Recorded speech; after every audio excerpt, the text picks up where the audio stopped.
Usually when I conclude this year, which we concluded a few days ago, and afterwards I realized that I was being rushed a little bit, and there was an item or two that I wanted to really include as part and parcel of Parshas Toldos, and I am going to now add on the 5 or 10 minutes of what I wanted to say then.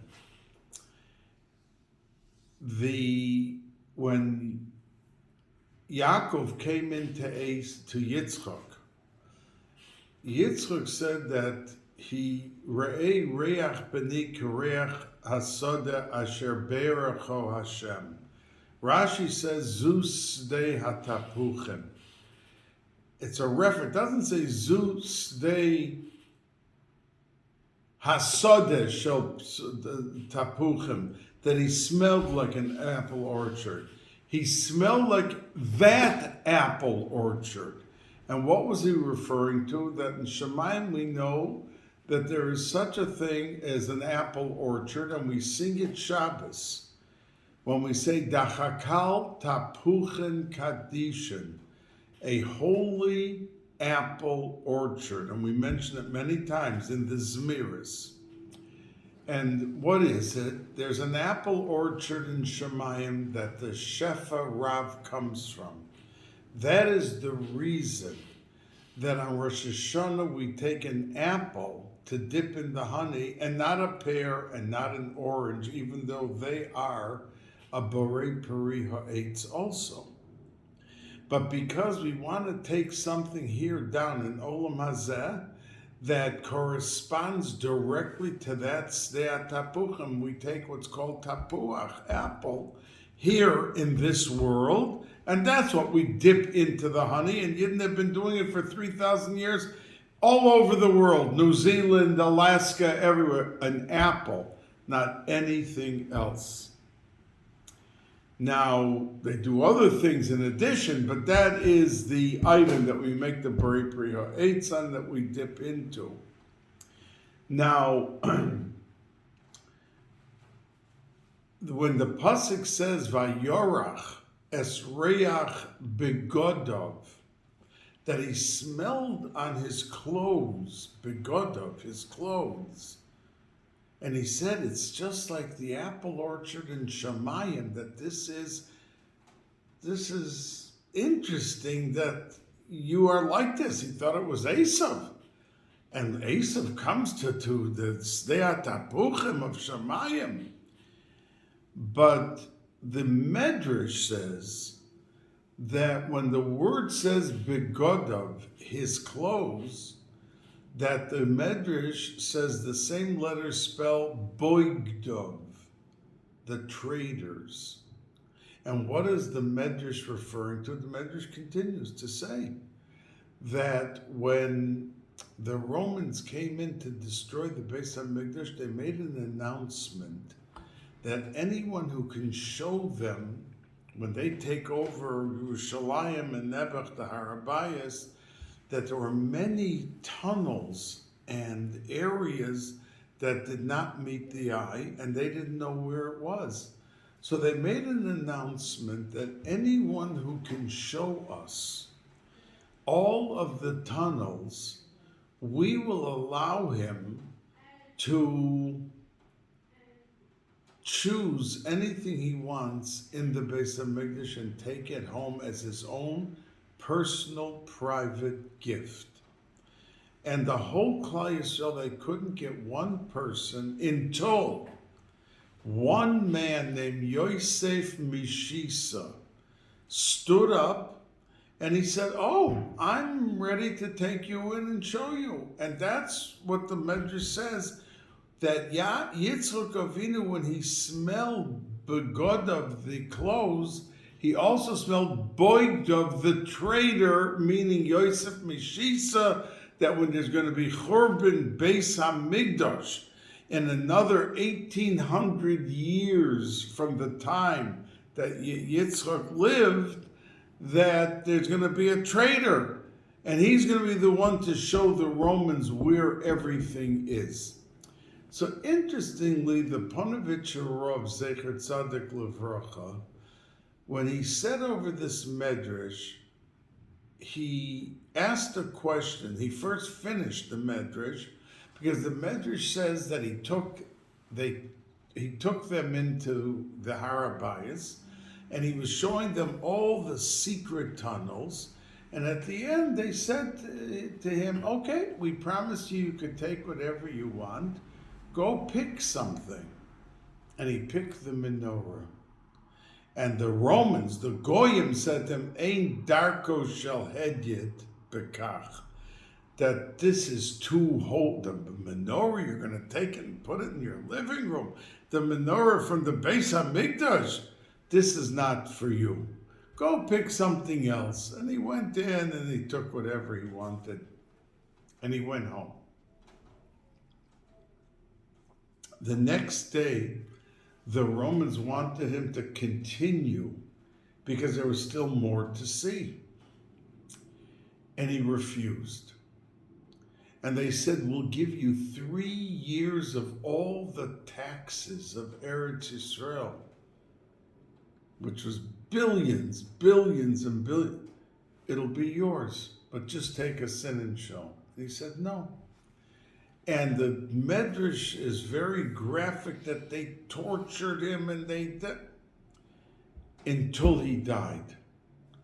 So the Ponevezher Rav asked, the day before, he was able to say, I'm taking you in. And he went in. The very next day, when they offered him the billions of the taxes, he refused to go, to the point that he gave up his life. What happened to him in this 24-hour period? So said the Ponevezher Rav, that when he went in the first day, the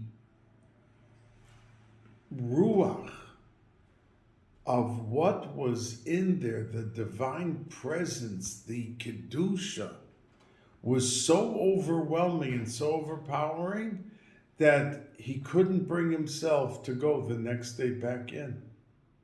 It had such an effect on him that was everlasting. And with that, the Ponevezher Rav said that the Gemara in Brachos says the whole story that Rabbi Gamliel was the Nasi, and a Talmud came over to Rabbi Yehoshua and asked Rabbi Yehoshua ben Chananya, the famous older Tana, what do you hold? Myriad is a reshus or a chov? Now we paskin lemaisa that myriad is a reshus, but the whole Klal Yisrael accepted on themselves that they will daven myriad. So a person can't say, well, shachris and mincha daven, but it's a reshus. So if I don't daven myriad, not allowed to do that. Chas v'shalom. The whole Klal Yisrael, as a Klal Yisrael, took on. And he went up to Rabbi Yehoshua, and Rabbi Yehoshua answered him, this Talmud, that it's a reshus. And then when Rabbi Gamliel came in to give the shir, he was the Nasi, this Talmud went over to Rabbi Gamliel and asked him, what do you hold about myriad? And he said, it's a chov. So this Talmud announced out loud, yeah, but Rabbi Yehoshua holds it's only a reshus. So Rabbi Gamliel was not happy to hear that, and he began to speak to Rabbi Yehoshua. And as he spoke to Rabbi Yehoshua, they had this discussion. Rabbi Yehoshua said, I can't deny it. I did say that it was a reshus. And then Rabbi Gamliel turned and began his shir. Now the rule was that if the Nasi talked to you, you couldn't sit back down. You had to stand up to talk, but you couldn't sit back down without his permission. He had to acknowledge, please be seated. And he left him standing. Rabbi Yehoshua, who was the oldest person in the whole auditorium. So the Gemara says in Brachos and Daf Chav Zayin Amud Beis that the tzibur was very angry because that was the third time in that year that Rabbi Gamliel started up with Rabbi Yehoshua. He was the Nasi, so he was able to do it. But Rabbi Yehoshua, for instance, and Rabbi Gamliel differed on when Yom Kippur came out. Was it today or was it tomorrow? So Rabbi Gamliel forced Rabbi Yehoshua to bring his sack and his money on the day that he held was Yom Kippur to show that the halacha is like him, the Nasi. So there was bad feeling in the atmosphere and a shaila about Bechoros. So the people said, this is the third time that Rabbi Gamliel is picking on Rabbi Yehoshua, and we're gonna dismiss him as the Nasi. So they said, if we're dismissing him, who are we taking? So they went through the whole list, and at the end they said, it's really Rabbi Elazar ben Azariah is the one that should be, but the problem he's too young. He's only 18. So that night, as the Haggadah says, Hari Ani Kiven Shiva, it became with rows of gray and silver, that he looked like he was 70. We know that he was 70 because he was the neshama of Shmuel HaNavi, who lived 52 years, and he was 18 now, so if you add up 52 and 18, it's 70. That's how he said, Hari Ani Kiven, like I'm 70. And they appointed Rabbi Elazar ben Azariah, the Nasi. So one of the first things that Rabbi Elazar ben Azariah did was he dismissed the Shomer HaPesach. Rabbi Gamliel had set up a system that for a boy, a Talmud, to come into his yeshiva, he had to be Toho Kebaro. He had to be inwardly as he looked and professed to be outwardly. And this Shomer HaPesach, the guard outside, had Ruach HaKodesh. He was able to look at the boy and see if he just looked like a yeshiva bacher, but inside he really was not a yeshiva bacher, or at the standards of the level of how he presented himself. And they sent away many that were not Tochum Kabarim. Rabbi Elazar ben Azariah didn't like that they had this Shomer HaPesach, and he sent them away. As soon as he became Nasi, he sent him away. And they said, anyone who wants to come in to learn, the door is open, come in. And the Gemara says there that indeed there were 700, one opinion's 400, one says 700, safsoilim, benches filled in the Beis Medrash with these extra Talmidim.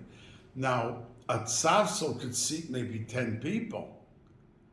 And if it was 400, that means there was 4,000. And if it was 700, it was maybe 7,000 or 10,000. A big, big number. So the Gemara says there that Rabbi Gamliel, who still lived in that town, Chol Shadaite de Rabbi Gamliel. Rabbi Gamliel felt dejected. And he felt very unhappy. And he said, did I turn away so much Torah learning by my putting the guard outside? I see they got rid of the guard and there's thousands that came in. So the Gemara says that they showed him that night big barrels filled with ashes. That, yeah, the numbers look big, but it's like ashes, there's nothing in it. And these Talmidim are nothing to talk about. But the Gemara quickly says, Velohi, but the real truth is that's not the case. That this was a tremendous thing, but they didn't want Rabbi Gamliel to feel so dejected and depressed by the scene. So they showed him this dream. But the truth is he did push away so much. So the Chidushi Harim asks, Rabbi Gamliel saw every day how many hundreds and hundreds wanted to come in, and his Shomer HaPesach, his guard, turned them away. What was his sudden revelation that now that he was no longer the Nasi and they got rid of the guard, now he became, there's hundreds and thousands that came in to the Bais Medrash. Did I push away so much Torah learning? You saw every day that your Shomer HaPesach was sending hundreds away.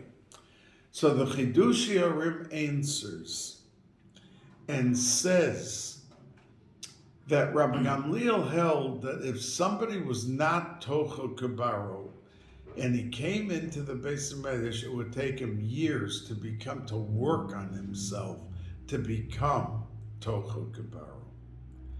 But after the first day that they took in all these Talmidim who were not Tochel Kabaro in the morning, by the end of the day, they left the Bais Medrash Tochel Kabaro.